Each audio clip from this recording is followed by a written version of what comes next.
Lockdown के postcards.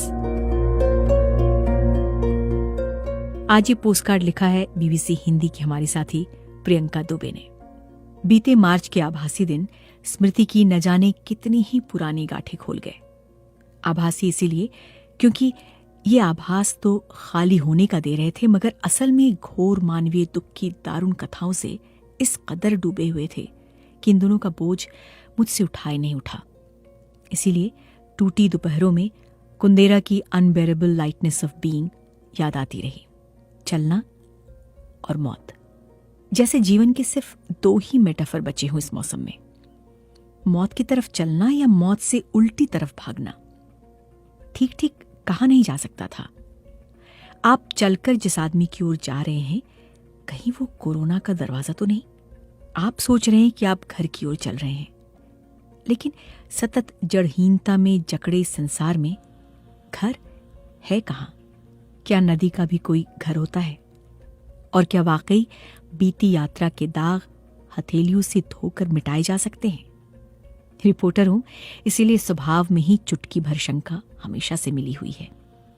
अब आप इसे अच्छा माने या बुरा, मेरी नियति में ही कहीं बीच में फंसे रहना लिखा है। अब जैसे देखिए ना, यहां शंका का मतलब ये नहीं कि मुझे विश्वास नहीं होता, बल्कि सिर्फ ये है कि अविश्वास मेरे मन से कभी पूरी तरह नहीं जाता। विश्वास और अविश्वास के बीच की खाली जगह में ही मेरा संसार बसता है। बिल्कुल उन डॉक्टरों की तरह जिनसे आप रगड़ कर गिड़गिड़ाते हुए पूछते तो हैं, डॉक्टर साहब ये ठीक तो हो जाएंगे ना? तो 12 घंटे लंबे ऑपरेशन के बाद भी दो टूक जवाब आता है, ठीक हो जाना चाहिए। देखिए, निश्चित तौर पर कुछ नहीं कहा जा सकता।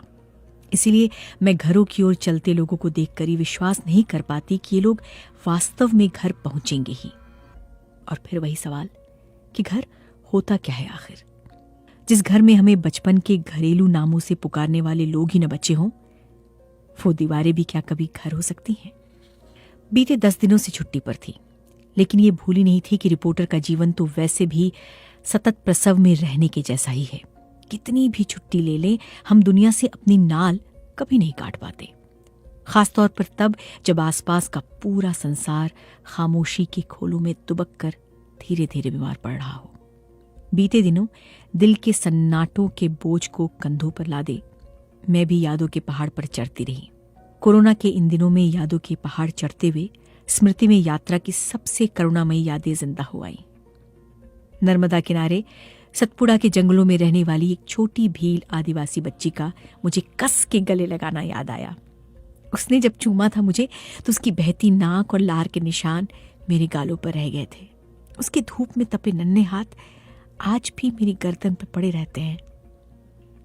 तस्करी पर एक कहानी के बाद बरामद हुई 14 साल की एक बच्ची याद आई। हजारों मील दूर अपने गांव जाने से ठीक पहले दिल्ली में एक शाम वो अपनी माँ के साथ मुझसे मिलने आई थी। सितंबर की उमस में डूबे उस धुंधलके में उन दोनों ने मुझे ऐसे गले लगाया था जैसे हम आदि मानवों के समय से एक दूसरे को जानते रहे हों, और शायद उस युग में भी एक ही गुफा में पलकर बड़े हुए हों। उनके पसीने और आंसुओं का गीलापन आज तक मेरी आत्मा को तरल कर रहा है। और याद आई, कभी सूखी तो कभी गीली, लेकिन हमेशा हमेशा प्यार में डूबी एक जोड़ी आंखें।